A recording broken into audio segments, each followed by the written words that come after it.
Hello there, and welcome back to my YouTube channel and to today's video, all about how to pass your upcoming PM, that's the F5 ACCA exam with 71%, and most importantly, to avoid study burnout. Now, I'm delighted to be joined today with Danielle, who has kindly, for the video, got 71% on her PM exam. So if you've got that exam to do, pen and paper at the ready. We're going to walk and talk through how she achieved it and how you can avoid study burnout from her tips as well. So Danielle, feel free to introduce yourself to the viewers. Yes, hello guys, I'm Danielle. I am based in Aberdeen, Scotland. So I'm currently studying for the ACCA qualification.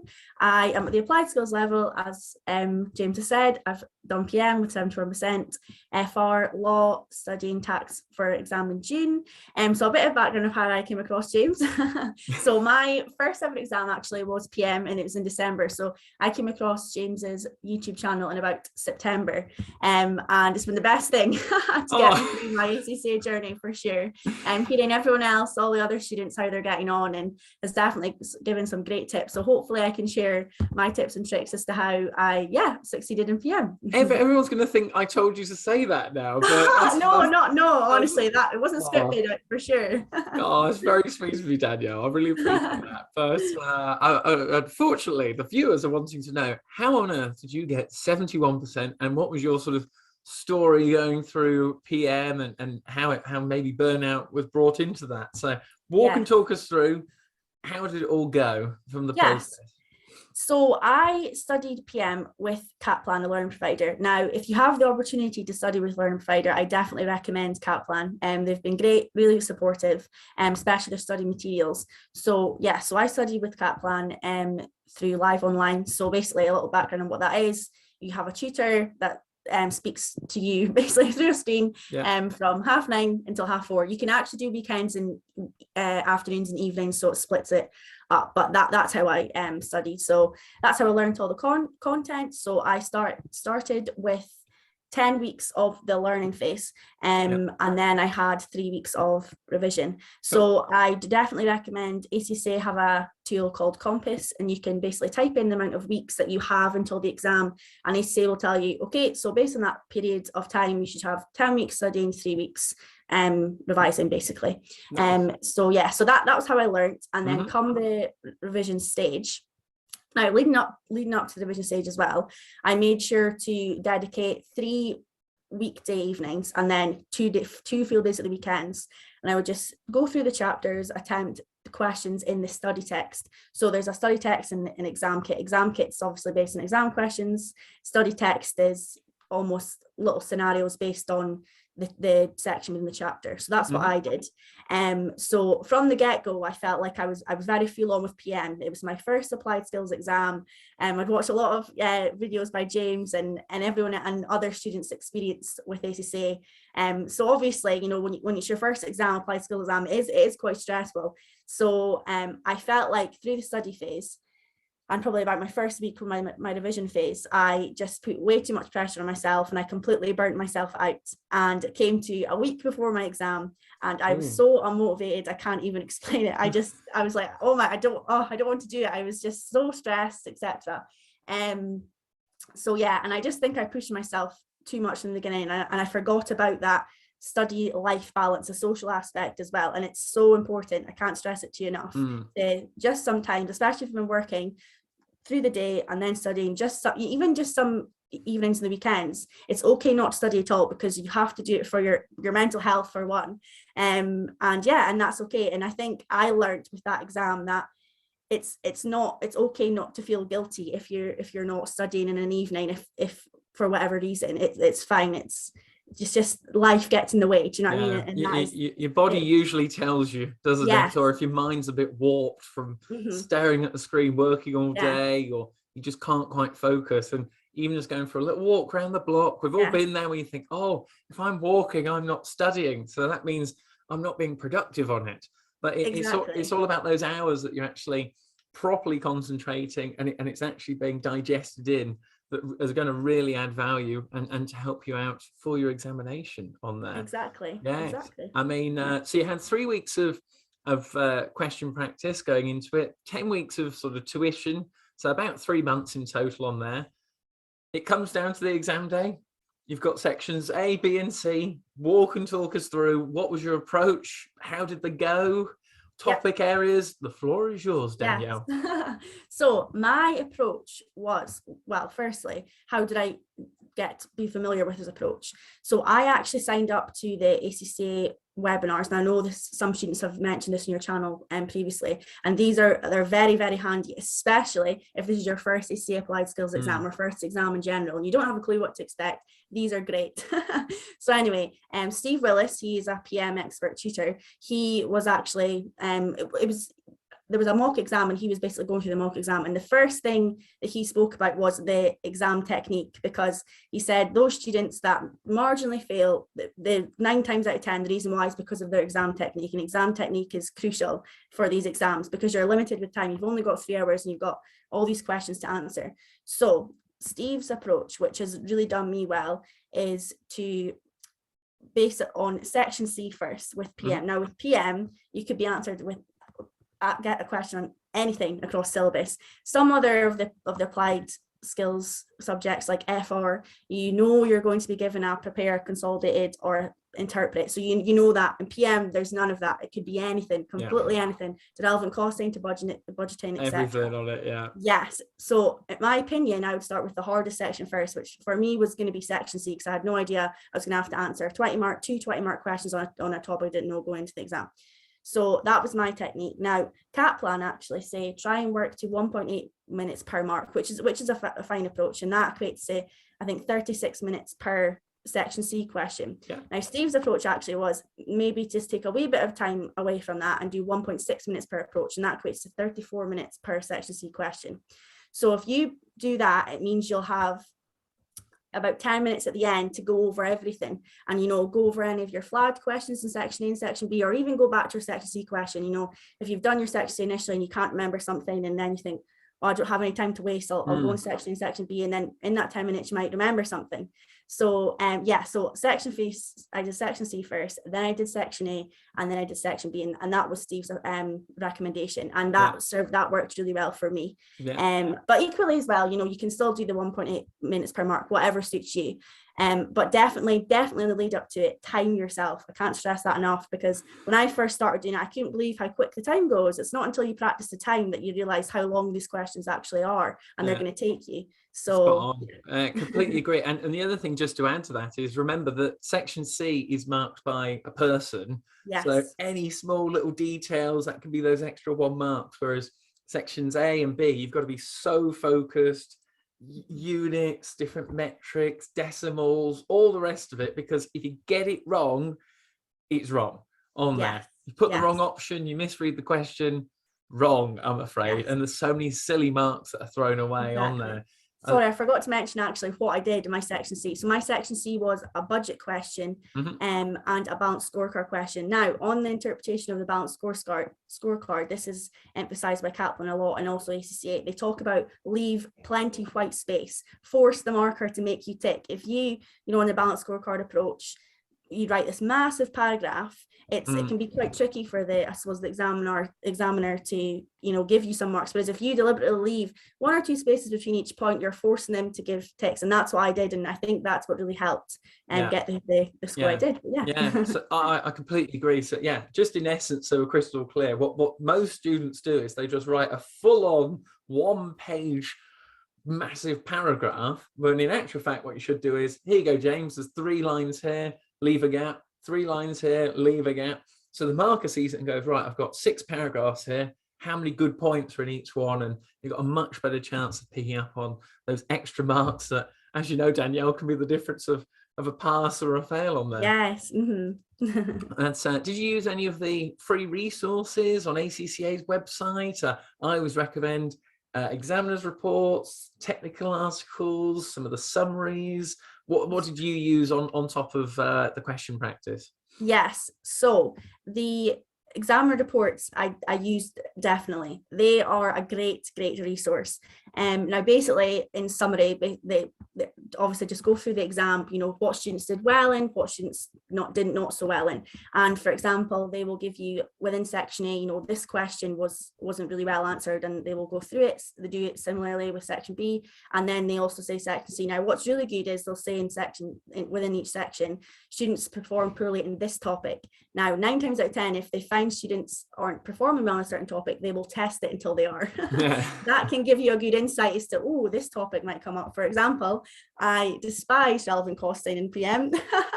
Absolutely was not a fan of that topic. So I also made sure to prioritize that topic because I knew I didn't like it, and I knew if it comes up as a section C question, oh my goodness, you know, I'm going to stress out. So, and relevant costing happened to be in the exams report. Students aren't great at this topic, and I understand why. So it also, the exams reports can give you some direction as to what topics maybe to focus on a little bit more, because they could potentially come up as a section C. Also the technical articles, they're great. It's good to give some background on each topic as well. And also I found from reading the technical articles is another way that helped me remember topics was to apply it to my work situation, you know. So I work in audit, so apply it to different clients, etc. Which I suppose in PM can be quite hard because I suppose it's more management accounts, but it's good to apply it to different situations. So I always say you got 2 options. Either you apply it to a real world example on there, or you've got to apply it to yourself as if you were in that sort of situation. If you go on one of those approaches, that you start to picture it as well, especially in the sort of CBE sort of format, doing it in front of a computer screen, it could be all the difference in you just understanding the scenarios, especially in section C. I mean, how important is CBE practice for the PM exam in your opinion? So significant. I can't even stress it enough. Even Steve Willis, he also mentioned in the webinar, really use that CBE practice platform. It's a great source to use. And you can also, even getting familiar with the little shortcuts in that platform too, and that can save so much time. Etc. So yeah, it's really good. And also using that platform, I would also time yourself as if you're in the real world exam, because in the practice platform as well, ACCA have your practice exam 1 and 2, and they've got the specimen exam, but it's not actually timed. So I would make sure to time yourself. And what's great with the practice platform as well is you can mark it. So self-marking is great, but make sure you're harsh with your marking as well, because I know it can be easy to, I almost got that, I'll give myself a benefit of the doubt.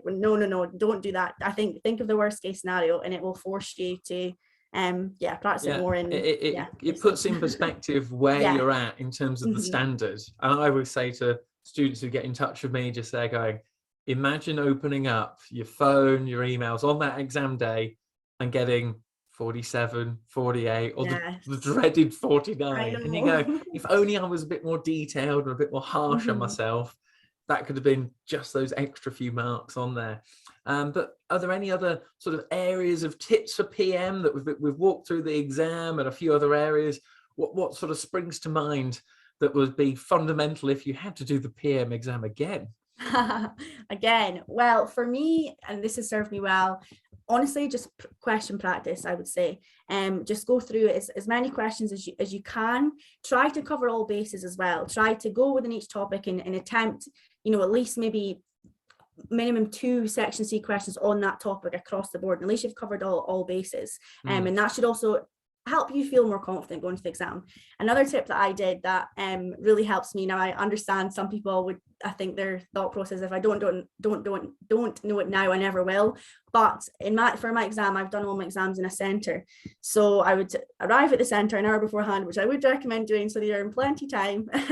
So I would arrive there an hour beforehand, and Kaplan, they have like a ring binder, and I had all my summary notes in it. So I would put all my summary notes in this Kaplan ring binder. And basically, an hour before the exam, I would open page 1 and I read through every page until the end. And it just almost gave me that last minute dose of knowledge before my exam. And that really helped me. And sure enough, I actually remember it was relevant costing. I had a make or buy question. It must have been in section A. In section A that came up. And I literally remember reading it just before going to the exam. And it just gave me that little bit of dose of knowledge that I thought, okay, this is what I need to do. So there you go, things like that come up. So rock and roll. That's a tip that I can understand can stress a lot of people out. They think, oh, the last thing I want to do before I go into exams, even read notes and feel stressed, I might know something. But yeah, that's what I did. That's underrated what you're saying, because I've been to exam centres myself where people ask, are you watching the football later? What are you doing for the dinner? I'm just there going, eyes on the prize, focus, leave me alone, phone on silent, and let's get 100 marks done on this exam. We touched at the start of the video about burnout, especially. It was PM the first time it really happened on there. It was obviously your first exam, but what advice would you give to students who maybe going through at the moment, not having much motivation, and maybe feeling the strain, especially if they're working full-time along with studying? Yes, so burnout for me in PM was a very real feeling. To be honest, I'd never really experienced it before. Went to university, did accountancy, and I never had really experienced that before. So it was a very new feeling, and it really came down to me not giving myself me time, not really relaxing in the evening. I was just so I need to do this, I need to do this. It was my first exam at the end of the day. So I think if it happens to you, for how I dealt with it is I just came out of my room, because I was studying in my bedroom, and I didn't go in there. I remember it happened on a Saturday evening. It was about 3 p.m. and I remember thinking, I've still got all these hours of the day I could be utilizing to study, and I just was so motivated, and I thought, no, you know what, I'm just going to give myself a rest for the rest of the day. And for the rest of that day, I actually went to the cinema. I went to the cinema, completely removed myself from the situation. And in the evening, I felt so much better. So if that happens, for one, don't feel guilty about it, because I've experienced it. It's a very true feeling. And two, remove yourself from the situation. Give yourself a break. Do whatever makes you feel good. When you are studying, you've probably completely put your life on hold, depending on. So do what makes you feel happy. If that's going for a walk, if that's going to cinema like me, maybe just seeing a friend for an evening or going out for tea or something, just do that. And the next day you'll feel so refreshed, and you'll be back to head in the game. This is the end goal, and you'll get there. I promise. Just getting the right balance of it.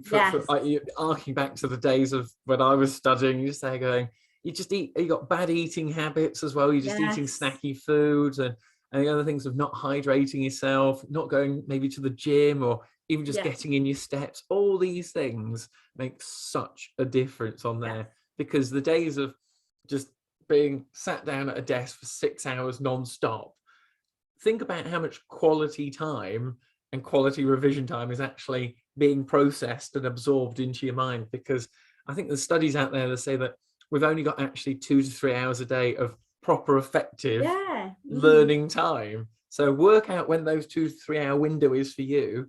And then if you're sort of tapering off, go for a little walk, go for a jog, all that kind of stuff. It will definitely add to it on that, I would say. It make a massive difference. Yeah, and even in those, for me, those 2 to 3 hours was always in the morning. So if I felt come the evening, I thought, oh my goodness, my motivation is going, use that time to then read the examiner's reports or the technical articles. That's a great, because it's not, you're not necessarily studying, and the brain, I suppose, doesn't need to be as engaged, but go through those exam reports, note down those topics that the examiners are saying students aren't particularly performing well in X, Y, and Z, note them down, and then the next day attempt the section C on that topic. So I agree. I also found that telling other people about it, have you heard about the PM examiner's report, Mum? It's like, oh no, James, I haven't. Which you got to remember, they have no interest whatsoever. But you're reciting it, and you're thinking, oh my word, that'd be quite good to actually know that. So find someone who maybe, I think they need some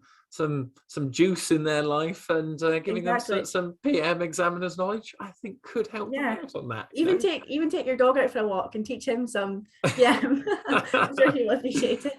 I'm sure the dog will appreciate it. But are there any other final nuggets of information, Danielle, that are springing to your mind, as to say, if you've got a student listening here, they've got the exam tomorrow, next week, what's fundamental that could get them over the line for a 50 plus? Honestly, believe in yourself, for sure. I would just say to yourself, I used to say this to myself, honestly, I still do, because I've got tax in June, I will pass my tax exam. So I say before I go to bed, I will pass my PM exam, I will pass my PM exam. And it just saying it, I think it puts you in a better mood. But honestly, I think my biggest tip is question practice, for sure. Even if you've come across a topic and you don't know the ins and outs of that topic, or you know, what even is the purpose of that topic, it doesn't matter. Just learn, do the questions, and you will probably find that ACCA like testing a certain way, like what they're going to test you within that topic, for example. So yeah, for me, even if it comes to you're running out of time and you don't really have much time to go through that topic, you know, again, just do the questions in relation to that topic, because yeah, that will help. So believe in yourself in question practice, and give yourself your time to do you at the same time, and you'll be sorted. Spot on. It is, and to be honest with you on the recording, it is a bit of a bogey exam for some accounting students, where especially people who work in audit and tax, that they'll do perfectly fine on FR, and there's more structure in like the audit, and they can sort of work it through. But there's just so many areas they can test you on section C, and the layout and the format. So don't get disheartened. Just go through as many as possible, and you will get there. You've got to believe that it's going to be done, because I know people that have failed it before, and they just go, I did so well on audit, I did so well on that. And PM, I've heard speak to people who go, I just can't do it, Jay. Like, you can do it. It's just you've got to work out that different technique, and it will come with time on there. Exactly. See, after this video, I will pass my PM exam. In fact, pop that in the comments, guys. If you are watching right now, Danielle and I will read them as well. But I have to say, Danielle, thank you so much for sharing your insights today. It's been super helpful, and I'm sure you've helped numerous students who are watching this up to this point going, I think I've got this. I think I've got this on there. You do. Exactly. Well, guys, if you want access to all the free materials, as ever, be sure to subscribe. And of course, for Danielle's super tips today, make sure you give the video a massive like. Let us know how you get on in the exam. And I think they've got it, haven't they, Danielle? They do. You can do it. That'll be it. But as I said, thank you so much. Any final words of wisdom? They've got the exam tomorrow. What are they going to do? Question practice, and you will pass the PM exam. You'll be fine. Let us know how you get on. Cheers.